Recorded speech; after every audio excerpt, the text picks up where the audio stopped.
قرآن کریم میں بیان شدہ واقعات اور قصص میں سب سے بڑا قصہ موسیٰ علیہ السلام کا ہے۔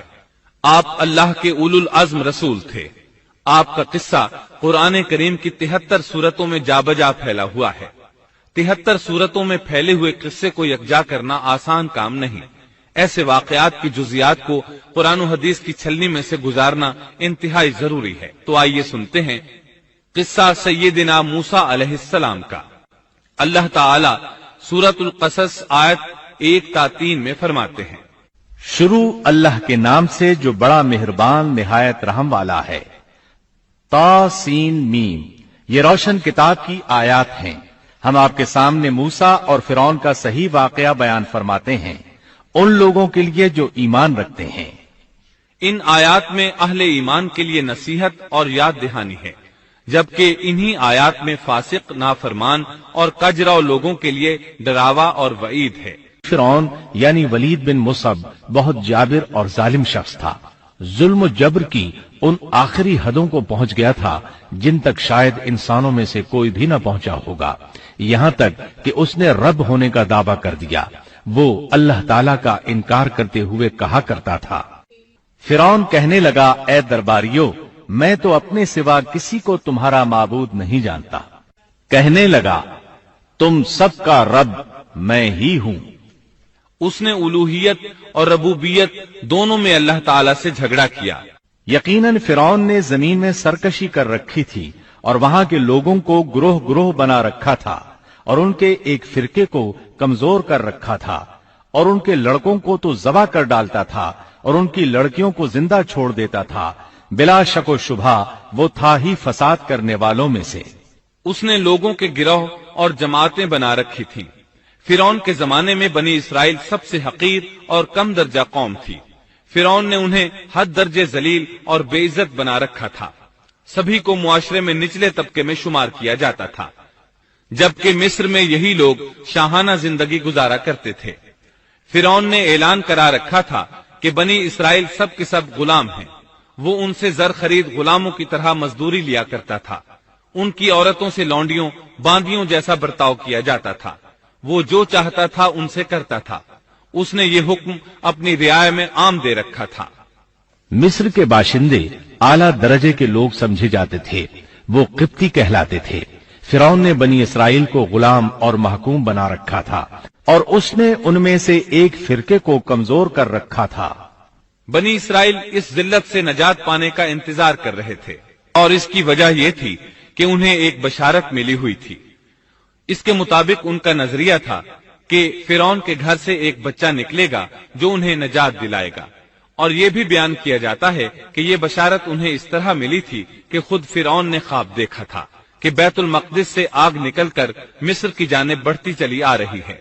وہ آگ مصر میں موجود تمام لوگوں کو جلائے ڈالتی ہے، مگر اس آگ سے بنی اسرائیل کے گھر محفوظ رہتے ہیں۔ فرعون نے اس خواب کی تعبیر کاہنوں سے پوچھی۔ وہ کاہن اس کے نزدیک عالم تھے۔ انہوں نے خواب کی تعبیر یہ بتائی کہ بنی اسرائیل میں ایک بچہ ایسا پیدا ہونے والا ہے جس کی وجہ سے مصریوں کی ہلاکت ہوگی۔ یہ تعبیر سن کر فرعون ڈر گیا۔ تب اس نے ایک خوفناک حکم جاری کیا، بنی اسرائیل میں جو بچہ پیدا ہو اسے قتل کر دیا جائے۔ اللہ کی قدرت دیکھیے کہ ہارون علیہ السلام اس سے پہلے پیدا ہو چکے تھے، اور موسیٰ علیہ السلام کی والدہ امید سے تھی۔ فرعون نے اپنا حکم یوں جاری کیا تھا کہ اگر ان کے ہاں بیٹے پیدا ہوں تو انہیں قتل کر دو، بیٹیاں پیدا ہوں تو انہیں زندہ چھوڑ دیا جائے۔ چنانچہ ایسا ہی کیا جانے لگا۔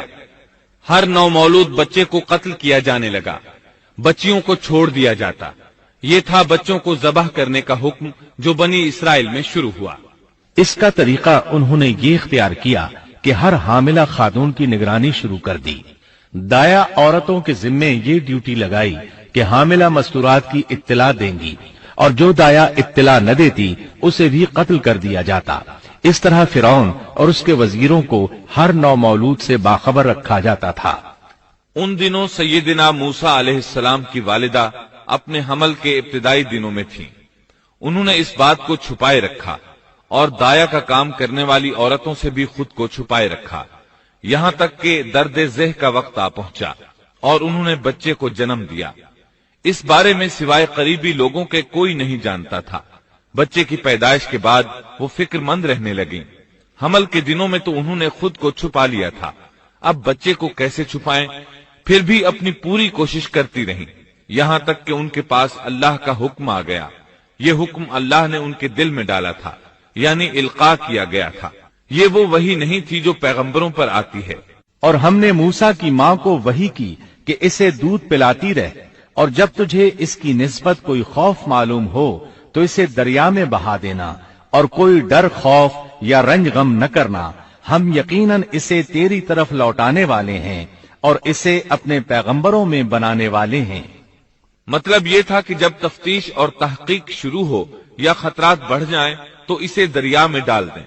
اس آیت مبارکہ میں بیک وقت دو خبریں، دو احکام، دو حکم امتناعی اور دو بشارتیں ہیں، یعنی ہم نے موسیٰ کی ماں کو وحی کی کہ اسے دودھ پلاتی رہے، یہ دو خبریں ہیں، اور جب تجھے خوف محسوس ہو تو اسے دریا میں بہا دے، یہ دو حکم ہیں۔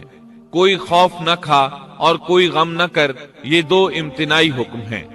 ہم یقیناً اسے تیری طرف لوٹانے والے ہیں اور اسے اپنے پیغمبروں میں سے ایک پیغمبر بنانے والے ہیں، یہ دو بشارتیں ہیں۔ اور پھر واقعی تلاش شروع ہو گئی، بنی اسرائیل پر سختی کی گئی۔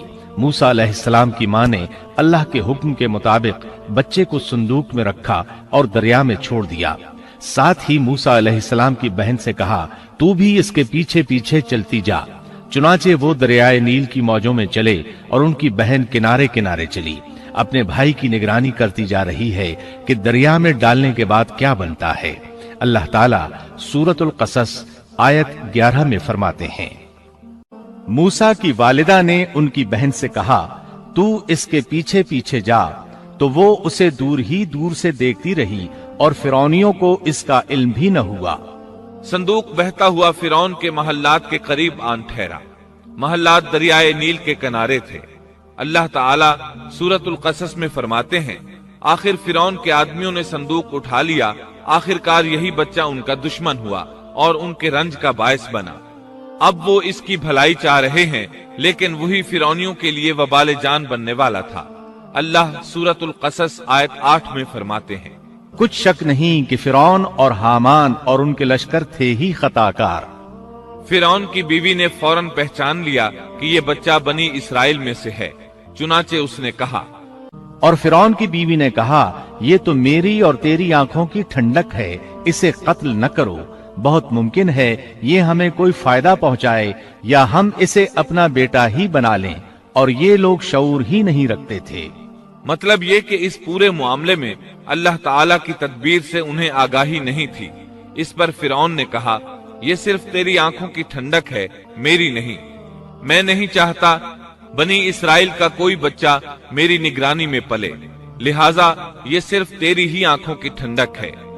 ابن عباس رضی اللہ عنہما فرماتے ہیں، اگر فرعون یہ بات کہہ دیتا کہ یہ میری بھی آنکھوں کی ٹھنڈک ہے تو اللہ تعالیٰ اسے ہدایت دے دیتا، لیکن اس نے یوں کہا، یہ صرف تیری آنکھوں کی ٹھنڈک ہے، میری نہیں۔ اور پھر ہوا بھی یہی، موسیٰ علیہ السلام آسیہ کی آنکھوں کی ٹھنڈک بن گئے، فرعون کی آنکھوں کی ٹھنڈک نہ بنے۔ اللہ تعالیٰ سورۃ القصص آیت 10 میں فرماتے ہیں، اور موسیٰ کی والدہ کا دل بے قرار ہو گیا، یعنی اس کا دل موسیٰ علیہ السلام کی یاد کے علاوہ دنیا کی ہر چیز سے خالی ہو گیا۔ ماں کی محبت اور ماں کے دل کا حال ذرا دیکھیے، مصیبت میں اس پر کیا گزرتی ہے۔ وہ مہربانی جو ماں کے دل میں ہوتی ہے، وہ محبت جو صرف اسی دل کا خاصہ ہے، ہم مردوں کی جماعت اس کیفیت کو نہیں جانتی جو مصیبت کے وقت ماں کے دل پر گزرتی ہے۔ چنانچہ اللہ تعالیٰ فرما رہے ہیں، اور موسیٰ کی والدہ کا دل بے قرار ہو گیا، یعنی موسیٰ علیہ السلام کی محبت کے سوا اس دل میں اور کچھ نہ رہا۔ ہر وہ چیز جو اسے دنیا میں پیاری تھی موسیٰ کی محبت پر غالب نہ آ سکی، بس دل میں موسیٰ ہی موسیٰ تھے۔ اللہ تعالیٰ سورۃ القصص آیت 10 میں فرماتے ہیں، قریب تھیں کہ اس واقعے کو بالکل ظاہر کر دیتی اگر ہم ان کے دل کو ڈھارس نہ دے دیتے، یہ اس لیے کہ وہ یقین کرنے والوں میں رہے۔ اب دیکھیے اللہ تعالیٰ کے کام، ان کے نور چشم کو کس طرح ان کی طرف واپس لوٹایا۔ بچہ جب محل میں پہنچا تو اس نے دودھ کے لیے رونا شروع کر دیا۔ اس کے پاس دودھ پلانے والیاں لائی گئیں، لیکن بچے نے کسی عورت کا دودھ نہ پیا۔ آخر وہ بچے کو اٹھا کر باہر لائے۔ اللہ آیت 12 میں فرماتے ہیں، اور ان کے پہنچنے سے پہلے ہم نے موسیٰ پر دائیوں کا دودھ حرام کر دیا تھا۔ جو عورت بھی آپ کو دودھ پلانے کی کوشش کرتی ناکام ہو جاتی۔ اب ظاہر ہے یہ رکاوٹ تو اللہ تعالیٰ کی طرف سے تھی، کوئی دودھ پلانے میں کامیاب ہو بھی کیسے سکتی تھی۔ ادھر موسیٰ علیہ السلام کی بہن دور کھڑی یہ سب دیکھ رہی تھی۔ سورۃ القصص آیت 12 میں ہے، یہ کہنے لگیں، کیا میں تمہیں ایسا گھرانہ نہ بتاؤں جو اس بچے کی تمہارے لیے پرورش کرے اور ہوں بھی وہ اس بچے کے خیر خواہ۔ انہوں نے پوچھا، اے بچی تو کیسے جانتی ہے کہ وہ اس بچے کی خیر خواہی کریں گی؟ بچی نے جواب دیا، اس لیے کہ وہ ایک غریب گھرانہ ہے۔ جب انہیں معلوم ہوگا کہ یہ بچہ فرعون کے گھر سے آیا ہے تو انہیں انعام و اکرام ملنے کی امید رہے گی۔ اس گھر میں ایک نیک سیرت خاتون ہے، وہ اس بچے کو بخوشی دودھ پلانا قبول کرے گی۔ انہوں نے کہا، چلو ٹھیک ہے۔ چنانچہ آپ کی بہن انہیں گھر لے آئی۔ والدہ محترمہ نے بچے کو دودھ پلایا تو آپ نے فوراً دودھ پینا شروع کر دیا۔ سیدہ آسیہ نے ان کی طرف پیغام بھیجا کہ وہ محل میں آ جائے اور جب تک بچہ دودھ پیتا رہے وہ اس کے پاس محل ہی میں رہے، لیکن موسیٰ علیہ السلام کی ماں نے انکار کر دیا۔ انہوں نے کہا، میرے اہل و عیال ہیں، میرے خاوند بھی ہیں، لہٰذا ان کے ہوتے ہوئے میں گھر نہیں چھوڑ سکتی۔ اب چونکہ بچے نے کسی اور کا دودھ پینا قبول نہیں کیا تھا، اس لیے وہ خود بچے کو لے کر آتے تھے۔ اس طرح موسیٰ علیہ السلام کی والدہ کا بے حد احترام ہونے لگا۔ فرعون کے ہر کارے تحفے تحائف ان کے گھر لانے لگے۔ اللہ تعالیٰ آیت 13 میں فرماتے ہیں، پس ہم نے اسے اس کی ماں کی طرف واپس پہنچایا تاکہ اس کی آنکھیں ٹھنڈی رہیں اور آزردہ خاطر نہ ہو، اور جان لے کہ اللہ کا وعدہ سچا ہے، لیکن اکثر لوگ نہیں جانتے۔ اس طرح موسیٰ علیہ السلام شاہی محل میں پلنے بڑھنے لگے، یہاں تک کہ 18 سال کے خوبرو نوجوان ہو گئے۔ اللہ تعالیٰ آیت 14 میں فرماتے ہیں، اور جب موسیٰ اپنی جوانی کو پہنچ گئے اور پورے توانا ہو گئے تو ہم نے انہیں علم و حکمت عطا فرمایا۔ نیکی کرنے والوں کو ہم اسی طرح بدلہ دیا کرتے ہیں۔